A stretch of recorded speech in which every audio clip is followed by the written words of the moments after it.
इसके पूर्व सरल रेखा के 2 वीडियो में मैंने सरल रेखा से रिलेटेड सूत्र एवं कुछ क्वेश्चंस को करवाई हूँ। इस वीडियो में हम कुछ अन्य क्वेश्चंस को देखेंगे। अब एक क्वेश्चन हमारे पास है कि ट्राइंगल PQR के शीर्षों के निर्देशांक P दिया हुआ है 2,1 एंड Q दिया है -2, 3 और R 4, 5 है, तो शीर्ष R से होकर जाने वाली माध्यिका का समीकरण हमको ज्ञात करना है। तो हम एक ले लेते हैं कि त्रिभुज PQR, हम एक त्रिभुज ले लेते हैं, इस प्रकार से ले लेते हैं। ये हो गया R, इसको ले लेते हैं P और इसको ले लेते हैं Q। R का मान हमारे पास है 4,5, P का मान हमारे पास है 2,1 और Q का मान हमारे पास है -2,3। अब इसमें बोला गया है कि R से होकर जाने वाली माध्यिका, तो ये R से एक रेखा इस पर डाला गया है, ये हो गया S, और S जो होता है वो P और Q का मध्य बिंदु होता है।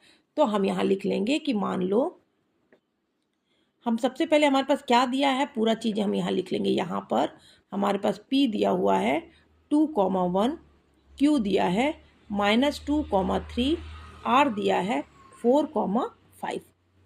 अब यहाँ पर हम लिख लेते हैं कि R और S जो है शीर्ष R से होकर जाने वाली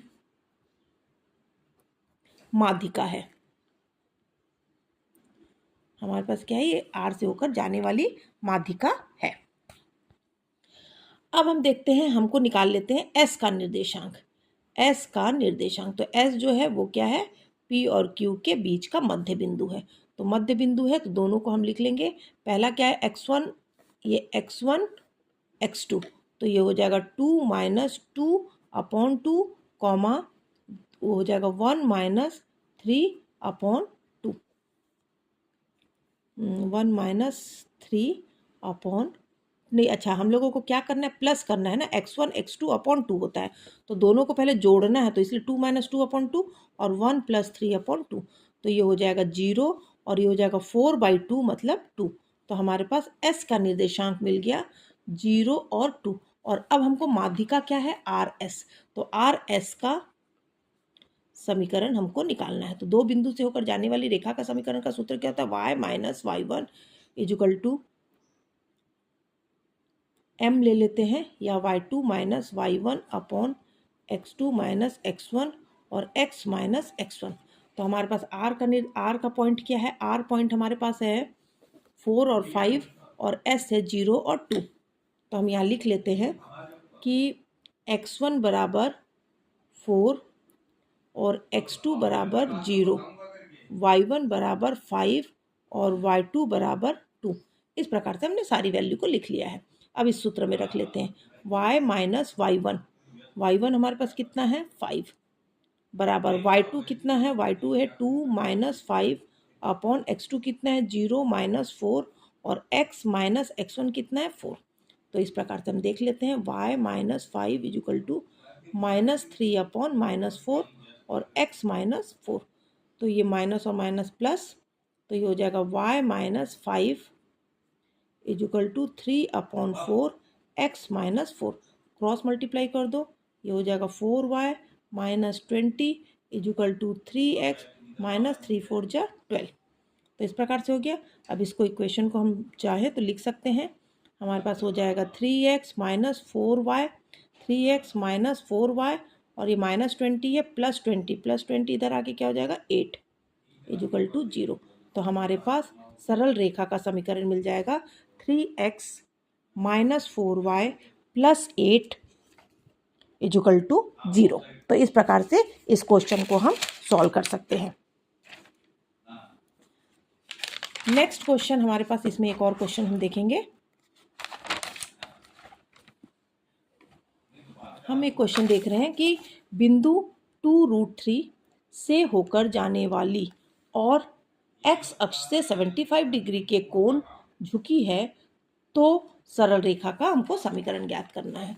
तो हम यहाँ लिख लेते हैं, हमारे पास बिंदु दिया हुआ है 2 और 2√3 और थीटा का मान दिया है 45 डिग्री।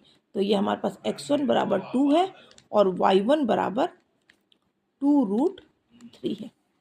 इस प्रकार से हमारे पास दिया हुआ है। तो सबसे पहले हम क्या ले लेते हैं, m बराबर, m क्या होता है, 10 75 डिग्री दिया है। 75 को क्या लिख सकते हैं, 10 45 plus 30 degree equal to 10 45 plus 10 30 upon 1 minus 10 45 into 10 30। इसको अपन 10a प्लस बी का सूत्र लगा लिए। अब इसको देखते हैं, 45 का मान कितना होता है, 1 प्लस 10 30 का मान होता है √3 अपॉन 1 माइनस 1 अपॉन √3। इसको सॉल्व कर लेंगे, ऊपर हो जाएगा √3 प्लस 1 अपॉन √3 और ये हो जाएगा √3 माइनस 1 अपॉन √3। इसको सॉल्व कर लेंगे तो ये हो जाएगा √3 प्लस 1 अपॉन √3 माइनस 1। तो m का मान हमारे पास इतना आ गया। अब हम लिखेंगे सरल रेखा का समीकरण। तो हम लिख लेते हैं सरल रेखा का समीकरण। सरल रेखा का समीकरण तो y minus y1 equal to m x minus x1। तो ये हो जाएगा y माइनस y1 कितना था हमारे पास, 2√3 इजुकल टू m का मान अभी हमने निकाला है √3 प्लस 1 अपॉन √3 माइनस 1 और x माइनस x1। हमारे पास जो पॉइंट्स दिया था x1 और y1 2 और 2√3, तो x माइनस ये 2 हो गया।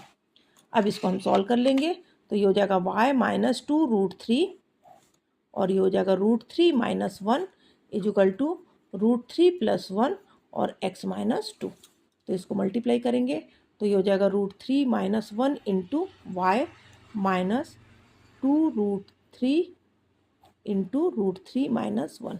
इसमें भी कर लेंगे तो x इंटू √3 प्लस 1 और माइनस 2 इंटू √3 प्लस 1।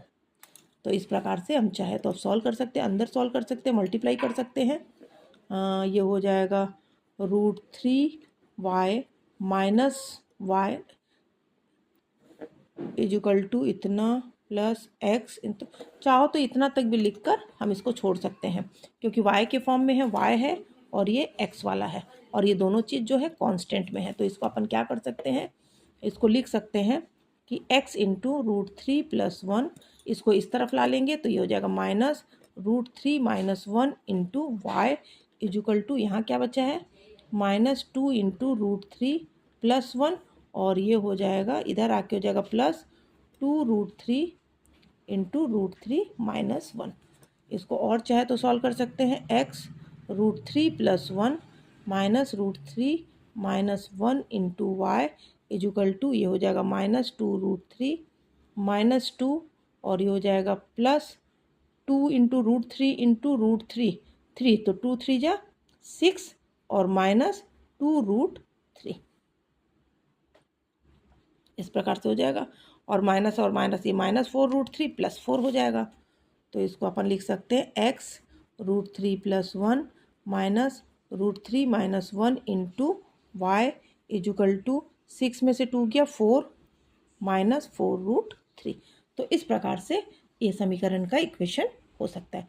तो इस प्रकार से इस वीडियो में हमने 2 क्वेश्चंस को देखे हैं।